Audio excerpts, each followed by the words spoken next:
aku I'm so proud of you, Kak. Sumpah, I'm so proud of you. Terima kasih. Karena aku ikutin sayang. banget perjalanan Kak Caca. Biarkanlah air matamu tidak beralasan. Cie, kayak lirik lagu ya. Itu kayak bagus buat bikin lagu tuh. Bener. Karena setiap air mata punya makna tanpa kita tahu harus apa maknanya dari air mata itu gitu. Jadi kayak walaupun kamu punya diagnosa atau kamu curiga kamu punya diagnosa atau punya kondisi mental yang apapun itu, untuk menjadi manusia tuh karunia karena kita bisa merasakan spektrum emosi yang sekian ragam gitu. Dan it's beautiful gitu. Iya. Masya Allah, luar biasa. Terima kasih udah ngajak aku ke sini. Sama-sama, aku yang makasih banyak, Kak. Sama-sama. Ya ampun.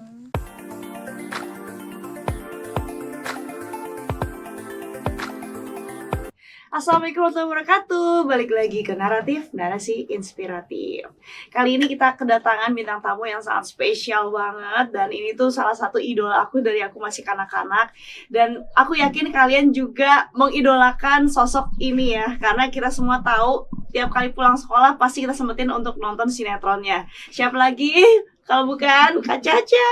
Halo. Masya Allah. Terima kasih banyak Kak udah mau menyempatkan untuk datang. Sama-sama, dengan senang hati. Mari kita kasih sedikit insight dan edukasi untuk teman-teman Narafem semuanya ya.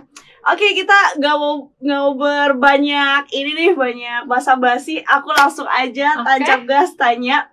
Penasaran banget karena nih sedikit cerita nih. Dulu itu aku sempat ngobrol sama Kak Caca di telepon karena mama kan selalu syuting sinetron Bidadari. Terus aku tuh ngefans banget sama Kak Caca, jadi mama selalu sempetin kayak nih ada Kak Caca nih, mau ngobrol nggak? Aku ngobrol gitu. Nanti itu berarti udah lama banget. Udah lama banget, tahun 2000 kali ya. Oh iya, tahun 2000. Iya, 14 tahun lalu. Iya, terus aku boleh nggak minta podcast 24 tahun lalu. Iya, Allah, oh my god. Oke. Oh my god. Iya. Ya ampun. Aku sampai minta postcard gitu sih. Kak Caca kasih postcard pakai tanda tangan gitu. Itu aku seneng banget, sumpah aku seneng banget. Aku norak banget, aku tunjukin, aku pamer ke teman-teman Ya sekolah. lucu, ya ampun. Lucu banget. Iya, jadi itu udah lama banget guys, dan here we are. Here we are. Iya, kita sekarang ada di sini akhirnya ketemu, ngobrol luar biasa banget. Jadi aku benar-benar menantikan ini sekian lama. Oh my gosh, kayak Masya Allah. Aku tuh penasaran banget Kak. Kakak sekarang kesibukannya apa sih selain syuting? Selain syuting, aku quality time sama anakku. Pasti. Aku lagi abis publish lagu juga karena di series yang terakhir tuh single soundtracknya aku yang buat, aku yang nyanyiin. Oh my god, seneng banget, excited banget buat itu. Terus aku sering jadi pembicara untuk event-event motivasi, mental health, lagi sih kegiatan gue. Masya Allah, saking banyaknya ya. Enggak juga sih, sampai bingung. Dan sih ya quality time sama keluarga lah ya, pas teman-teman sama sahabat-sahabat. Oke. Berarti selain aktris, juga nyanyi, juga presenter. Enggak presenter, enggak terlalu sih. Enggak terlalu ya. Nah, itu enggak kayak official presenter gitu. Kan aku bakal garing kalau jadi MC deh. Bingung ngomong apa. Tapi kalau interview gini yang topiknya aku tertarik, aku bisa. Oke, selain sebagai speaker juga. Nah, dari semua kegiatan ini nih, mana yang Kak Caca bener-bener nikmatin? Semuanya. Boleh ya kayak gitu jawabnya ya, please boleh. Karena suka ada yang kayak nanya ngebandingin, pilih mana antara acting, nyanyi, atau motivasi gitu. Karena kayak nggak mau milih boleh nggak gitu. Iya, karena tiga-tiganya udah kayak menjadi bagian dari hidupnya Kak Caca nggak sih? Iya kan? Yeah. Dan kenapa sih Kak akhirnya bisa memilih untuk menjadi speaker motivator? Karena aku melewati journey yang gak gampang, dan aku memutuskan dari aku punya struggle awal-awal itu, kan aku kan udah dikenal ya di masyarakat gitu, jadi kayak aku ngerasa orang tuh punya image terhadap Marshanda tuh dulu kayak flawless, kayaknya happy aja, bagus-bagus aja gitu kan awalnya gitu pas Lala Bidadari itu. Nah aku ngerasa itu gak fair. Aku ngerasa kayak ini persepsi aku sendiri ya, aku tahu kalau artis lain tuh ada yang punya cara pandang berbeda. Tapi kalau aku nggak cerita bagian suffering aku, kalau aku nggak cerita bagian struggle-nya aku, bagian hitam-hitamnya gitu, itu aku kayak ngutang gitu sama orang yang nonton, fans aku, followers atau komunitas yang ngikutin aku gitu-gitu, kayak aku ngerasa kayaknya gue ngutang deh. I don't tell them the truth gitu. Jadi aku ngerasa what they need from me adalah empowerment, bukan sosok artis yang sempurna. Karena kita juga manusia. Mm-mm. Dan mereka juga manusia. Iya, yang mereka butuhin tuh kayak ngeliat di TV nih, ngeliat di, kan sosok yang paling gampang di bukan diakses ya, kayak dilihat di mana-mana kan public figure lah ya, selebriti gitu. Nah, tinggal lihat Instagramnya atau lihat di berita. Nah, ketika nemu nih misal ada orang ngeliat kayak headline atau kayak postingan di explore-nya atau apa, si artis ini memotivasi dia ngasih ceritain dark side-nya dia atau enggak periode terendah dalam hidupnya. Seorang ini jadi ngerasa, wow dia aja ngalamin. Berarti gue ini relate dan gue nggak sendirian gitu loh. Dan gue ngerasa kayak, kok dia kayak ngerti gue ya, padahal nggak kenal gitu. Tapi bisa ngerasa kayak dimengerti, itu penting buat aku. Iya sih, kayak being understood tuh kayak bener-bener ngerasa kita tuh dicintain. Padahal belum tentu kita kenal dan ketemu orang secara personal. Yes. Iya gak sih? Bener. Iya sih, itu bener-bener deep banget sih. Aku I'm so proud of you, Kak. Sumpah. I'm so proud of you. Terima kasih. Karena aku ikutin banget perjalanan Kak Caca. Kayak yang inget kan dulu sempet viral. Yang Kak Caca nyanyi-nyanyi, yang nyanyi-nyanyi terus kayak ini kayak TikTok sekarang itu. Iya. Terus orang-orang pada dengan mudahnya ngecap bilang kalau Kak Caca nge-label Marshanda gila lah apa segala macam. Itu aku sedih banget sih karena itu kenapa itu dibilang gila. Itu saat itu aku masih kecil ya, tapi aku bisa berpikir kayak itu kan cara kita mengekspresikan diri. Kayak lagi seru-seruan aja gitu ya. Kenapa? Dan sekarang terbukti orang di mana-mana udah gila-gila dalam tanda kutip. Oh iya, pada joget-joget nyanyi-nyanyi ya. Iya, gila-gila sendiri kan, maksudnya depan kamera gitu loh. Luar biasa sih, maksudnya sebelum kita semua mengenal TikTok ya untuk joget-joget atau kita sekedar cerita, curhat, ternyata sudah ada suhunya yang mendahului kita semua. Ini dia Kak Caca. Suhunya panas atau dingin? Suhu udara. Temperatur dong. Iya, jadi ini buat teman-teman semua kalian ya, itu kalian ngutang permintaan maaf kepada Kak Caca yang udah nge-labeling Kak Caca dulu gila ya, sumpah kalian wajib minta maaf, kalau nggak ntar ketemu di akhirat nggak tahu. Tapi ada yang gitu loh, ada yang kayak Ca gue minta maaf ya gitu, komen di Instagram. Banyak banget, ada yang ketemu langsung, ada yang komen di Instagram, komen di DM gitu kayak maaf ya Ca, dulu gue salah satu yang pernah ngehujat lo, tapi gue sekarang ngerasa omongan lo itu malah ngebantu gue, you save my life, malah gitu. Oh my god, jadi kayak buak gitu. Kayak plot twist ya. Lucu banget.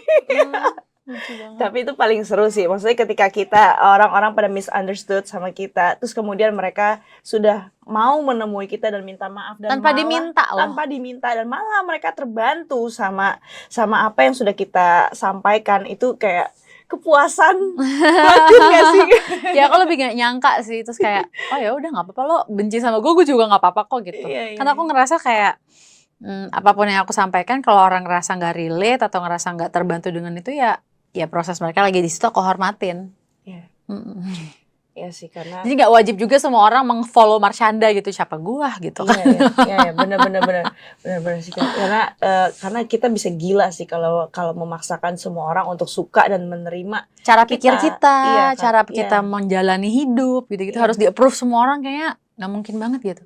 Ibaratnya Tuhan aja nggak semua orang mau percaya, nggak semua orang mau nurutin peraturannya gitu kan. Kita manusia siapa? Lo mau minta semua orang nge-follow lo gitu. Betul.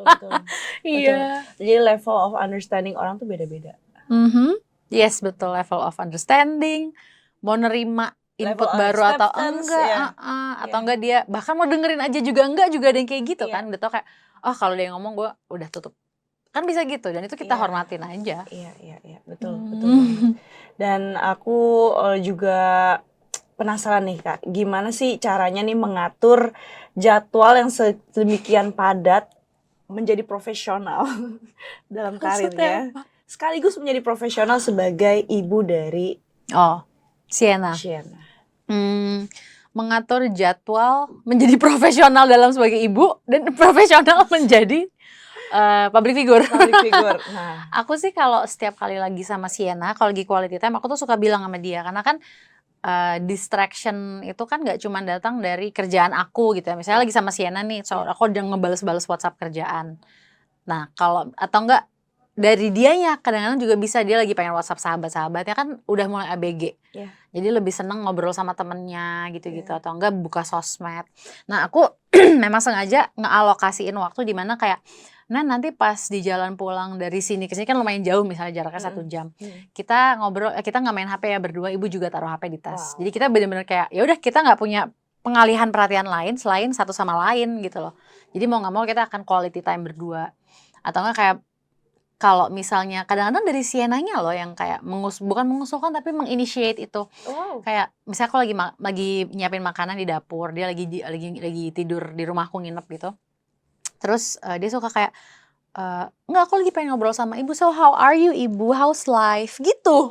Kayak aku lagi pengen quality time sama ibu, dia yang malah memang longing for that, menginginkan itu gitu. Karena memang sudah dibiasakan patternnya kayak gitu dari kakak. Tapi nggak ketebak sih, nggak ada kayak jadwal gitu loh. Jadi kayak ketika ngerasa kita butuh quality time, kita akan membuat itu ada gitu. Tapi tentunya pasti setiap minggu pasti ada. Tapi I'm so grateful bahwa Sienna nih sudah bisa menginisiasi untuk punya quality time sama kamu, Kak.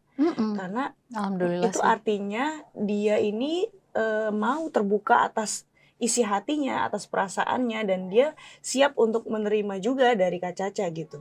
Karena malah dia pengen tahu, Iya, malah iya. dia yang membuka duluan pembicaraannya gitu kan. Dan anak-anak itu bisa ada di level seperti itu kan juga karena dibiasakan sama orang tuanya, pola parenting, pola cara kita berkomunikasi itu kan juga mempengaruhi Kak, kurang lebihnya ya, Bener banyak sih, ya. banyak orang yang mikir kayak ih anaknya pinter ya, anteng, padahal mereka nggak tahu anak ini bisa anteng karena ibunya yang anteng. Iya. Apalagi bayi ya, misalkan Iya. lebih kelihatan ya kalau yang nangis-nangis terus anxious atau enggak mulai umur 2-3 tahun gitu kan. Anak itu adalah cerminan dari gimana cara orang tuanya parenting mereka. Bener kan? betul. Kamu pasti tahu lah juga. Jadi memang kita punya vibes, kita punya itu tuh vibrate-nya kita tuh ngaruh banget, vibration kita tuh ngaruh banget ke anak-anak dan somehow itu benar-benar mempengaruhi bagaimana energinya mereka. Iya, sifat mereka, cara Mereka tuh interaksi mirroring sama loh. Iya emang, mengimitasi cara kita Iya. dan membentuk diri mereka sendiri gitu. Iya. Karena mereka tuh kalau kita nasehatin belum tentu didengar. Yes. Aku ada quote satu, jadi ini quote powerful banget. Nasehat yang paling keras, gaung dan volumenya itu adalah nasehat yang bukan tutur-tutur kata, tapi nasehat yang merupakan contoh nyata cara kita bersikap menghadapi hidup, menghadapi masalah, mengambil keputusan yang action bentuknya, yang disaksikan oleh anak. Kalau sebagai orang tua, dibanding nasehat yang bentuknya kata-kata, tutur-tutur yang diulang-ulang atau dikte. Jadi itu yang volumenya tuh lebih keras dan nempel terus di kepala anak kita sampai dia jadi orang dewasa nanti. Betul banget, dan itu jauh lebih mengakar sih. Dan menjadi filter juga sih untuk anak itu ketika mereka bergaul, ketemu banyak orang. Karena udah otomatis jadi bagian dari mereka kan. Dan itu yang aku tanamkan, investasi tadi itu. Cara kita komunikasi sama mereka, menyontohkan mereka. Itu investasi dalam tanda kutip yang aku tanamkan ke anak-anak dari sejak dini. Penting. Iya. Masya Allah. Getting deep ini. Getting pokoknya. deep. Ya. Oke, pertanyaannya nih agak rumit. Kita ya? lanjut. Kayak ini rumus fisika. Aku soalnya takut Kak Caca tersinggung. Apa tadi mau nanya apa kamu? Enggak, kayak aku bakal tersinggung. Oh enggak ya? Bismillah, mudah-mudahan susah bikin aku tersinggung. Kak, Kak Caca kan pernah cerita, pernah mengkonfirmasi dan memverifikasi dirinya bahwa mengidap bipolar disorder. Pernah didiagnosa bipolar. Iya. Apa sih yang kakak rasain ketika pertama kali tahu? Bingung, ngerasa kayak apaan sih gue nggak mau tahu. Terus kayak 4 tahun kemudian aku numbing myself, denial, nggak mau terima. 4 tahun. 4 tahun. Karena it's so hard to accept, itu sesuatu informasi yang terlalu besar. Aku ngerasa kayak udah gue nggak usah denger deh gitu. Di usia berapa Kak? Umur 20 belasan sampai umur 20 lah, antara itu. Jadi depresi mayor sama bipolar gitu kan. Itu kan penyakit mental ya. Jadi aku ngerasa kayak apaan sih gue selama ini gitu kan.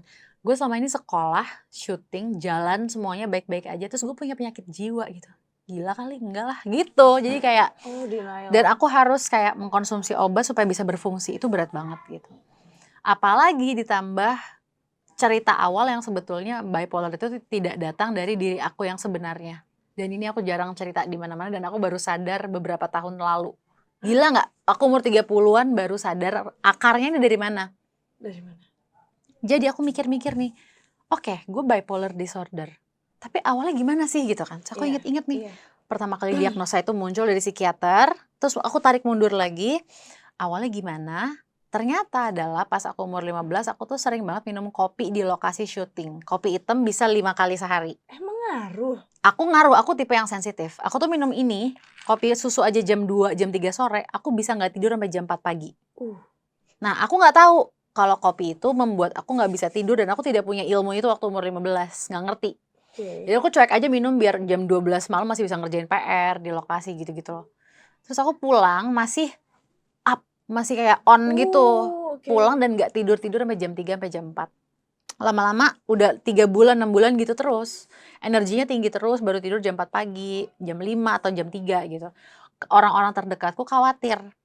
Akhirnya ada yang concern banget, salah satu dari mereka, aku nggak akan sebut namanya, salah satu dari mereka menyarankan dan ngasih tahu aku untuk, Cak, itu ada Xanax, ambil aja. Aku 15 tahun. Xanax itu alprazolam, obat penenang. Kategorinya benzodiazepin namanya.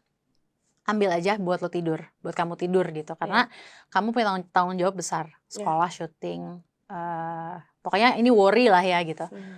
Dan bersumbernya dari rasa peduli, nggak pengen aku gitu terus. Akhirnya aku bingung, kayak yaudah deh gue minum. Bener awal-awalnya bikin tidur gitu, ngantuk.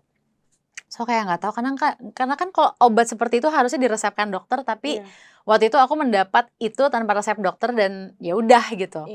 Nah, tanpa disadari setelah setahun bertambahlah nih yang tadinya dari setengah pil aku minum jadi 1 pil, aku minum jadi 2 pil. Karena itu ada bill tolerance namanya. Aku minum 2 pil, pas udah minum 2 pil itu nggak bisa tidur. Langsung aku kayak ini obat nggak bener nih.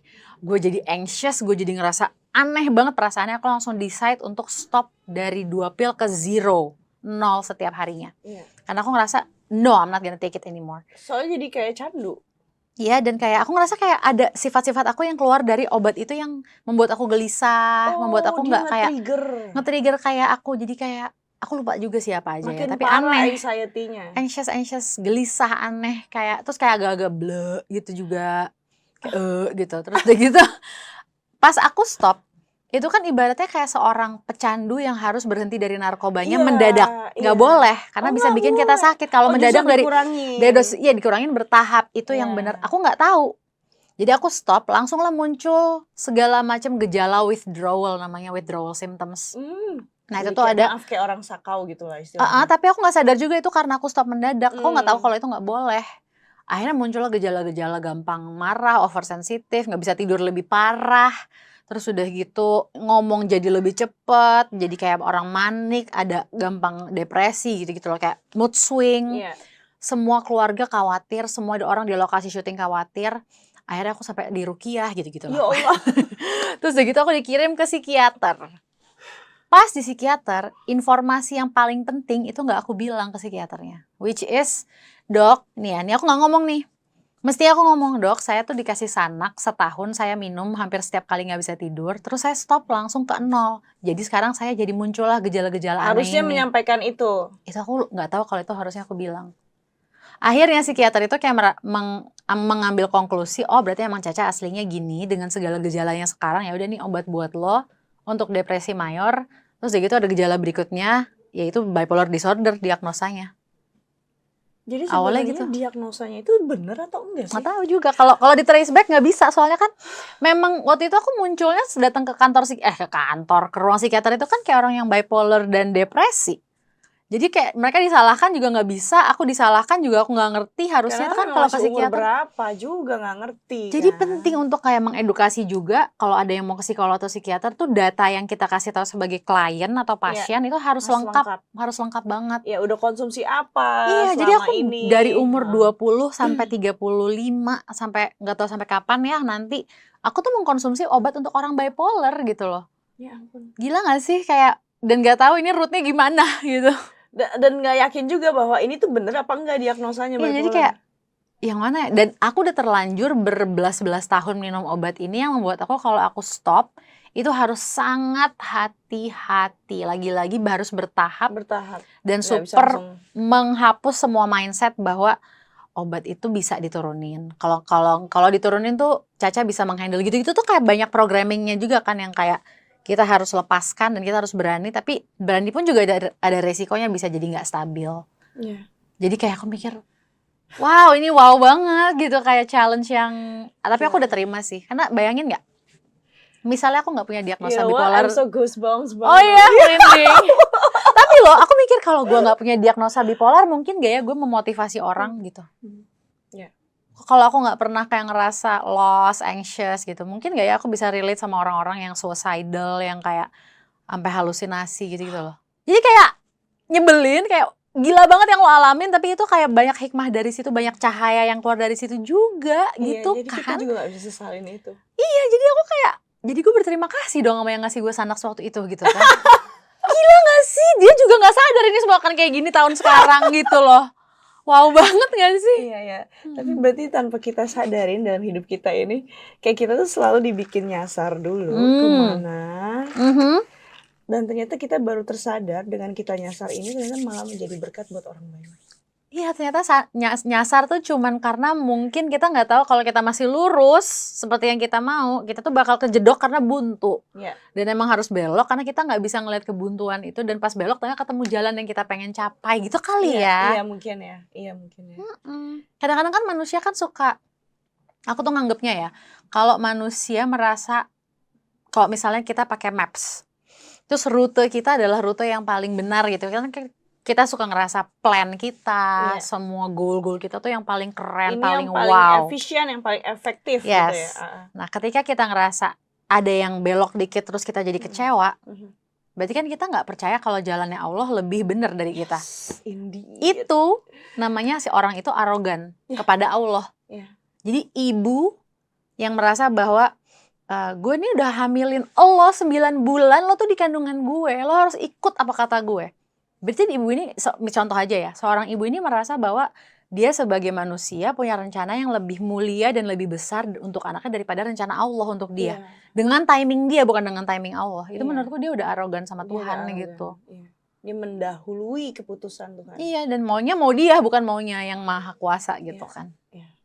Iya banget sih. Deep ya. Deep banget. Anjir. Masya Allah, tabarakallah. Terus Kak Caca pernah gak sih punya pengalaman kayak yang tadi Kak Caca cerita, kayak ketemu sama orang yang hampir suicidal, yang hampir commit to suicidal? Pernah aku ketemu orang, aku kan suka bikin support group kayak cuman 10, paling banyak 15 dari 2016 ya. Lumayan rutin, tapi kalau lagi syuting gak sempet sih. Dan di support group ini tuh semua orang saling sharing permasalahan mereka. Terus sempat ada beberapa yang bilang, pertama nih misalnya kayak aku pengen sharing nih Cak di sini mumpung ketemu kamu. Kayak aku tuh sebenarnya udah mau mencoba bunuh diri, udah attempt. Dan ketika aku ngeliat konten kamu, aku nggak jadi bunuh diri. Itu ada yang bilang kayak gitu. Terus ada lagi yang bilang kayak Cak, aku jauh-jauh dari apalah Lampung atau apa gitu, aku lupa ya kotanya. Ini berapa tahun lalu gitu. Terus dia bilang, aku mau berterima kasih sama kamu Cak, kita baru ketemu sekarang. Aku udah 4 kali coba bunuh diri, gagal terus sampai aku marah karena kayak gue maunya mati aja karena gue tau mati tuh akan mengakhiri pain gue, tapi nggak mati. Terus udah gitu aku ngelihat Caca, aku ketemu sekarang, terima kasih karena yang kamu sharing tuh membuat aku mencoba untuk kali ini coba bertahan deh, coba deh nggak lakuin attempt yang kelima gitu. Iya. Aku juga merinding. Iya, tapi kan itu jadi gimana ya, itu kayak jawaban dari Tuhan juga kan untuk Kak Caca. Mungkin Kak Caca selama ini wondering, gue tuh dilahirkan untuk apa sih, kok segini banyaknya cobaan hidup gitu. Dan itu jawaban dari Allah. Iya, dan itu kayak sangat impactful yang aku inginkan gitu loh. Aku memang pengen menyentuh hati orang sampai sedalam itu. I want to change lives. Dan bentuk konkret changing lives, apalagi kalau bukan yang itu gitu kan. Kayak aku ngerasa kayak wow, permintaanku untuk jadi orang yang bermakna, emang Allah tuh maha baik gitu. Ya kita bisa memberikan good causes untuk orang. Gila sih ini, bener-bener Jadi aku percaya semua unbelievable. trauma, semua bencana yang ada dalam hidup seseorang tuh bisa jadi manfaat buat nggak hanya buat kita, tapi juga Bisa buat buat orang orang lain. lain. Mm-mm. Kita bisa mengedukasi orang lain. Dan gak cuman orang-orang tadi yang istilahnya konsul sama Kak Caca. Aku baru pertama kali ketemu Kak Caca kemarin di lokasi syuting. Itu Kita quality time juga tuh ya. kita quality time singkat. Itu Tiba-tiba loh itu spontan kan gak direncanain, tau-tau Nggak ada. bek beng panjang Iya, ngobrolnya. bener. Dan itu ngobrolnya panjang dan itu aku bener-bener nangis. Iya, kamu nangis sampai gitu. Aku sampai nangis itu bener-bener karena maksudnya this is the first time of my life kayak bener-bener ketemu sama orang yang bener-bener ngerti aku gitu. Iya gue tuh kayak gitu. Itu tuh bener-bener kayak ya ampun, itu tuh bener-bener ya ampun, bener-bener deep banget kayak aku ngerasa ini berarti banget ya karena selama ini kan orang cuma tanya ya sabar ya, cuma tanya gitu kan. Atau kita ketemu psikolog atau psikiater paling ujung-ujungnya kayak ya kita dikasih tahu ya secara teori gitu ya dan obat-obatan dan segala macam udah gitu that's it. Tapi nggak bener-bener menyentuh gitu ke dalam dasar lubuk hati kita itu being understood tuh bener-bener meaningful banget Kak. Kayak kita merasa dicintain banget gitu. Wow. Gak perlu kenal lama ya untuk Iya, langsung ngerasa kayak Iya, nggak perlu ada ikatan darah, nggak perlu untuk jadi saudara gitu ya, satu kandung. Iya, Tapi kayak bertahun-tahun temenan gitu. iya, kayak ya ampun, ya, akhirnya ada orang yang mengerti gitu loh luka kita. Dan itu yang aku Jadi kayak hadapi. guardian angel atau kayak orang-orang yang emang dikirim untuk nyayangin kita, ngejagain kita tuh bisa datang dari mana aja ya ternyata. Bener banget. Aku juga percaya itu sih. Dan kayak setiap chapter kehidupan kita tuh guardian angel ini nih selalu ada gitu loh. Tapi dalam wujud yang berbeda-beda, datang dan pergi orangnya, manusianya, nama-namanya beda-beda. Tapi di setiap chapter ada aja yang jagain gue ya. Datangnya tato dari sini, datangnya tato dari sini. Kita tuh nggak pernah ditinggal sendirian gitu Those loh. kind of pure, beautiful souls. Yes. Mereka tuh bisa ada di siapa aja. Iya. Nah. Setuju banget. Oke, kita langsung lanjut ke pertanyaan berikutnya. Oke. Kak, apa sih yang dilakukan sama orang-orang di keluarga Kak Caca dalam mensupport Kak Caca untuk bisa sembuh, untuk bisa heal internally? Mereka adalah orang-orang yang sangat berbeda sama aku. Mereka adalah orang-orang yang punya hati yang besar banget karena mereka tahu mereka punya batasan. Mereka nggak ngerti aku. Aku sering bilang sama mereka, aku nggak ngerasa kayak aku belong sama kalian. I don't feel like I fit in. Aku ngerasa kita itu beda banget. Aku ngerasa bisa ada sakit yang 10 tahun lebih aku simpen, kalian baru tahu hari ini. Ya ampun. Tapi pada saat aku berkomunikasi seperti itu, mereka kayak bilang, dan di situ aku tahu bahwa mereka tuh nggak sengaja. Bukannya mereka tahu dan mereka sengaja menyakiti aku dengan keterbatasan cara mereka berkomunikasi. Tapi mereka emang tidak sering terekspos dengan ilmu komunikasi yang kayak aku. They don't speak my language gitu. Kayak kita tuh spesies yang berbeda secara psikologis gitu. Jadi kalau ngobrol, sharing rasa itu nggak nyambung. Mereka tuh kayak tipe orang yang memang tidak fluid atau fluent secara emosional. Tapi itu cara mereka berfungsi. Nah, aku kebalikannya, aku sangat merasakan emosi, senang sharing emosi secara terbuka. Kalau mereka tuh lebih kayak orang korporat, ada akademisi yang bisa merasakan juga, cuman mereka nggak, kosakatanya tuh nggak banyak gitu loh untuk kayak mengekspresikan, untuk kayak menanggapi. Terus cara mereka lainnya adalah menjaga aku sebaik yang mereka mampu, walaupun nggak selalu sempurna dan tepat caranya sesuai yang goal bersama mau gitu ya, win-win gitu. Nggak selalu kayak gitu, cuman mereka selalu memberikan yang mereka bisa. Mamahku, Lisha, Didi, adikku gitu ya. Mereka kan pernah kayak worry juga sama aku gitu kalau kelihatan aku lagi gimana. Terus kayak sempat salah paham antara kita, ada friction gitu. Tapi ya mereka melakukan yang terbaik dengan pengetahuan mereka sekarang dan level kesadaran mereka sekarang. Aku pun juga gitu. Dan nggak apa-apa gitu kalau mereka nggak ngerti aku gitu, atau mereka lagi ada dulu mereka pernah ada fase kecewa sama aku. Itu sesuatu yang nggak apa-apa gitu, nggak merubah fakta bahwa kita itu tetap keluarga yang bermakna gitu. Kan aku sering ngerasa kayak aku tuh grow up dalam keluarga yang membuat aku mencari keluarga di tempat-tempat lain. Karena aku nggak pernah punya rumah ngerasanya. I don't feel like I have family. Jadi aku selalu looking for a family outside of my family. Tapi mereka kan pasti apa ya ngerasa kayak wow gitu kan. Sampai mamaku juga bilang gitu kayak maaf, minta maaf berkali-kali gitu kok. Caca sampai ngerasa kayak gini gitu, kayak dia nggak sadar sama sekali gitu kan. So, tapi dia melakukan versi terbaiknya dia gitu. Apalagi dengan love language-nya beda pula. Iya. Aku tuh tipe yang sukanya apa-apa diomongin secara verbal. Mamaku tipe bahasa cintanya tuh yang acts of service. Jadi dia tuh akan muterin bumi kalau bisa diputer sama dia tanpa ngomong untuk menyelamatkan orang yang dia care. Fighter gila-gilaan. Dia tuh bakalan pasang badan, bakalan nelfonin semua orang, bakalan ngelakuin segala apapun yang dia mampu untuk kayak memastikan I am okay gitu loh. Dan itu kayak aku sampai sempat merasa kayak ini kayaknya semua orang bilang nyokap gue sayang sama gue, tapi kayaknya itu nggak bener ya, itu kedok doang, gue nggak ngerasa tuh. Cuman karena ternyata dia nggak ngomong kalau depan aku, tapi di belakang aku nggak ngelihat seberapa warriornya dia gitu. Iya, ini cara dia menyayangi ya. Tetap nggak mungkin apa ya. Relate banget lagi sama aku. Itu membuat kita salah paham. Apa pasangan juga gitu loh yang kayak misalnya satunya acts of service, yang satunya words of affirmation nih love language-nya. Oh, itu nggak nyambungnya, susah banget untuk kayak ngerti, karena yang satunya apa-apa dengan tindakan, yang satunya apa-apa dengan ngomong. Ngomong tuh udah ada value, yang satunya nganggep ngomong doang tuh ngomong doang. Iya.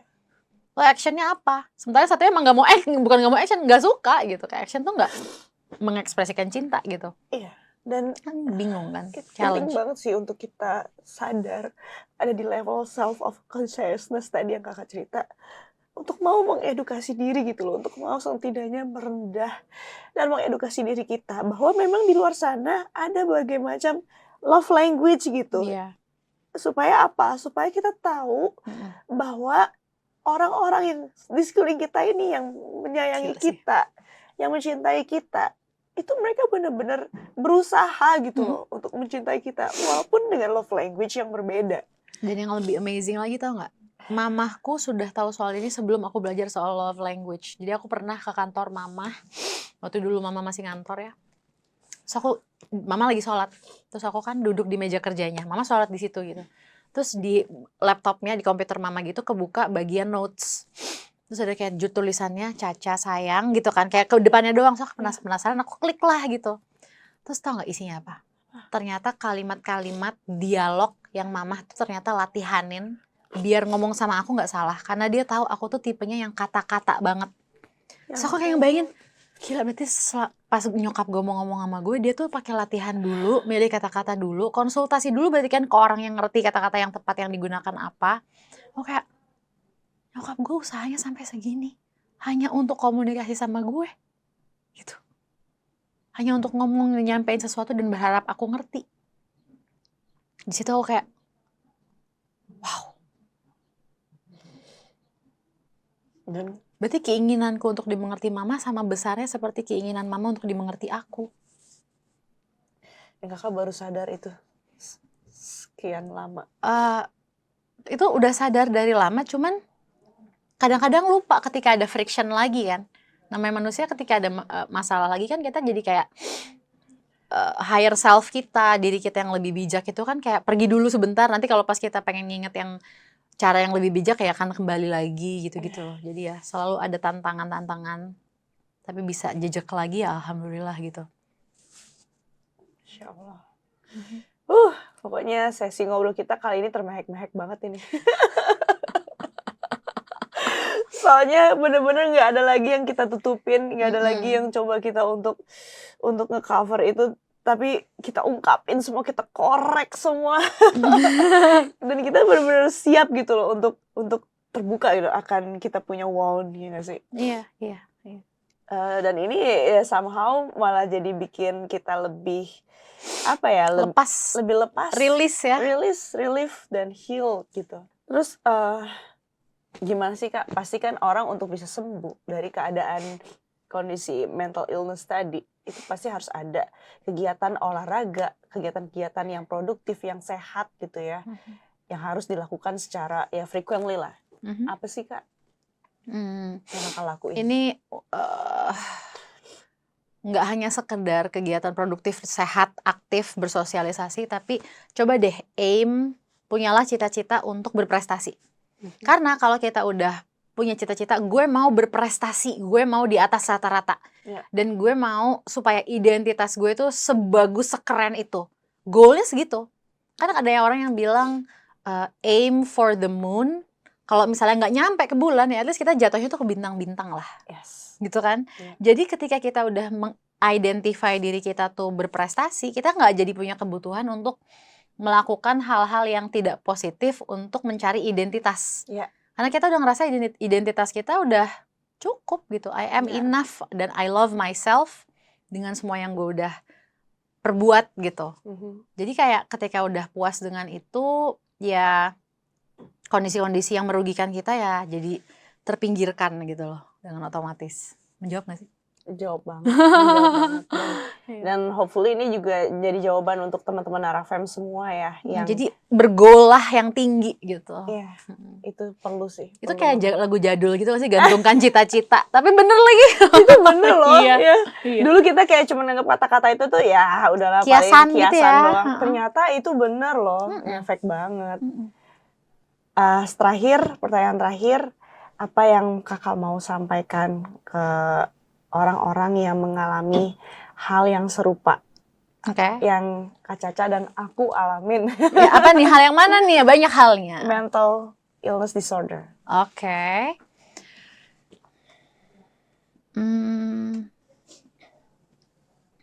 Jangan lupa kalau semua guncangan emosi yang kita rasakan itu menandakan kita itu manusia. Cuman kita memang hidup dalam masyarakat dan sistem medis yang tidak memanusiakan emosi.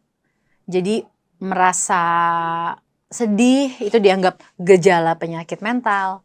Moodnya pagi marah, sore ketawa dianggap mood swing, gejala penyakit mental. Nangis abis dimarahin sama bos dianggapnya oversensitif, gejala penyakit mental.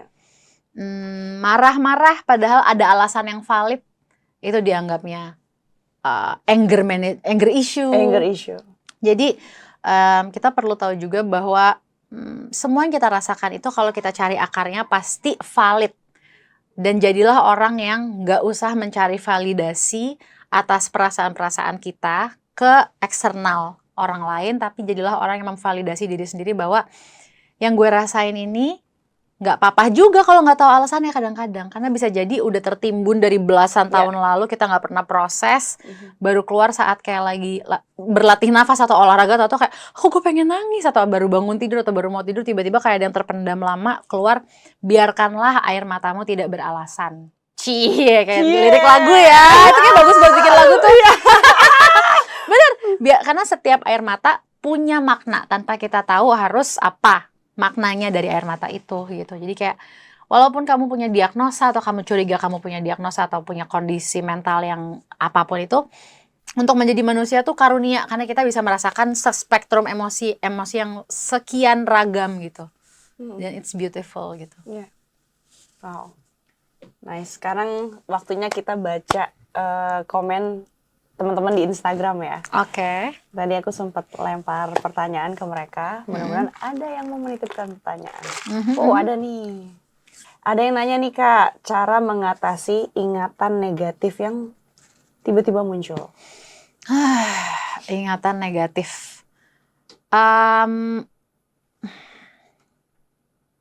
Coba deh, aku juga kayak akan melakukan ini deh. Cari di Google gitu ya. Ciri-ciri orang bahagia. Soalnya tuh nggak ada penelitian yang bilang orang yang depresi itu ingatannya cenderung lebih kuat mengingat memori-memori yang negatif. Orang yang happy cenderung lebih hebat mengingat memori-memori yang bahagia. So kayak ngedenger teori itu kayak ih bener lagi. Iya. Punya kan temen yang kayak gitu yang kayak Iya. kalau yang buruk-buruk inget semua, pakai Iya. ingetnya tuh pakai dalam gitu, deep, pakai emotion gitu. Iya. Tapi yang indah-indah juga banyak sebenarnya, tapi dia susah mengingat. Tapi Iya. secara kayaknya ada biologis otaknya yang membuat dia gitu, dia nggak sengaja gitu. Iya, iya. Ada kan orang-orang Ada, kayak gitu. ada. Nah, ketika kita tahu ciri-ciri orang bahagia apa, mungkin tips dari aku adalah fake it till you make it. Ini serius loh, Iya. fake it till you make it, kayak act like you are a happy person. Ini juga Iya. notes buat aku ya, ini pertanyaan Iya. bagus juga. Supaya aku jadi kayak, ya udah act like I am a happy person every single day, sampai aku embody being a happy person itu seperti apa, dan lebih cenderung yang otomatis jadinya dari habit awalnya, Iya. tapi lama-lama jadi otomatis yang diingat tuh yang indah-indah gitu. Iya. Karena bener loh, orang yang depresi atau cenderung depresi itu lebih gampang ingat memori yang menyakitkan. Iya. Dan itu yang Itu membuat biologis. mereka menjadi berpikir untuk suicidal. Suicidal, spiraling down ya. Iya. Jadi kita coba untuk menstimulasi diri kita ya, menjadi orang yang happy gitu. Iya, Walaupun atau sebenarnya mungkin kita depresi, cuman try to apa ya, cobalah kita bersimulasi diri aja. Kita nih happy, kita ini orang yang berharga, orang yang Atau tulis list, iya, bikin iya, daftar. iya, bikin daftar itu juga penting. Daftar kayak hal-hal yang positif. 2 hal nih, positif dalam diriku, positif dalam hidupku. Setiap hari 5 hal positif dalam diriku hari ini, 5 positif dalam hidupku hari ini. Wow. Setiap malam sebelum tidur. Nah, aku tuh pernah kayak gitu, kayak gratitude journal gitu kan. Iya. Apa yang aku syukuri dari diriku hari ini, apa aku syukuri dari hidupku hari ini. Tiap malam aku tulis itu di masa-masa terberat dalam hidup aku. Wow. Jadi aku kayak pakai usaha, karena nggak cuma di otak, beda loh efeknya ke badan kita, ke biologis dan psikologis dan spiritual tuh beda. Iya. Ketika kita antara mikir doang sama kita torehkan di tulisan, itu beda. Berkali-kali lipat dia lebih mengena ke sistem urat-urat sampai semua darah kita tuh semua terkena efeknya. Yes. Karena itu jadi kayak love letter gitu nggak sih untuk diri kita? Kayak reaffirm, Iya. afirmasinya lebih ke reinforce ke dalam sistem psyche kita gitu. Iya, iya. Wow, nice.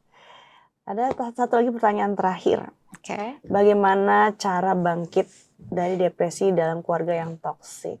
Boleh kita caranya mungkin dengan healing dulu diri sendiri. Kita admit dulu, mengakui bahwa kita tuh sebenarnya sakit hati. Karena ada orang yang takut mengakui dirinya tuh sebenarnya udah selama ini sakit hati. Ada orang yang takut untuk menerima kenyataan bahwa gue nih korban abuse, atau bahkan mengakui bahwa yang dialami itu abuse. Karena kan untuk bisa survive dia harus hidup dengan abuse yang berlangsung terus-menerus. Jadi dia menganggap itu normal, bukan abuse. Ini normal hidup gue. Emang gini, emang hidup tuh ya kayak gini. Padahal dia mengalami pelecehan atau apa gitu-gitu, bisa kan? Iya. Supaya dia tetap hidup, karena kalau dia mengakui terus-menerus itu pelecehan bisa mati gitu loh. Iya, Ya kayak literally kayak dia ngerasa kayak zombie gitu, atau lebih parah ya suicidal. Lalu mungkin cara lain yang berikutnya adalah introspeksi. Gue toksik juga nggak ya?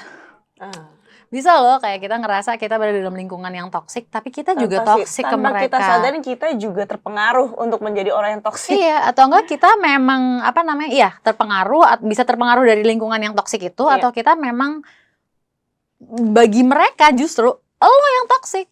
Nah, tapi kita punya nggak ruang untuk introspeksi bahwa oke, yang bagian itu memang gue salah, gue coba benerin deh. Kalau kalian nggak tahu caranya gimana, gue coba cari tahu deh ke sumber lain, gue belajar. Rendah hati juga gitu, bahwa mungkin juga kita juga punya andil dalam kedisfungsionalan ini.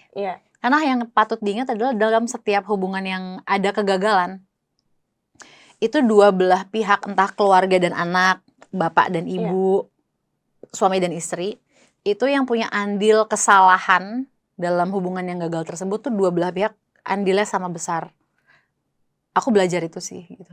Jadi kegagalan tuh nggak selalu kayak yang salah selalu lebih parah yang ini gitu. Si A, yang B mah korban, nggak, dua-duanya. Misalnya yang satunya yang melakukan abuse, yang korban apa yang dilakukan? Dia enabling, membuat si abusernya bisa mengabuse dia terus gitu.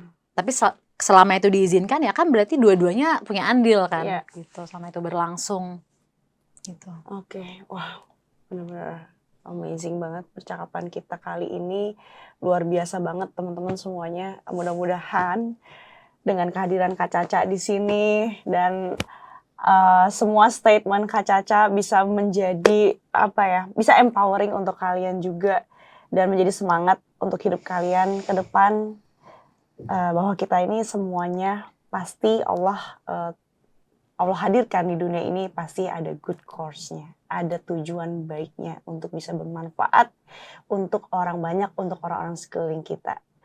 Masya Allah, luar biasa. Makasih udah ngajak aku ke sini. Sama-sama, aku yang makasih banyak, Kak. Sama-sama. Ya ampun. Please, long live, Kak. Amin. Sehat-sehat selalu ya. Iya, amin. Insya Allah. Keep contact ya, Kak. Iya. Kapan-kapan kita juga hangout bareng ya. Ayo. Yeay, Thank you. thank you.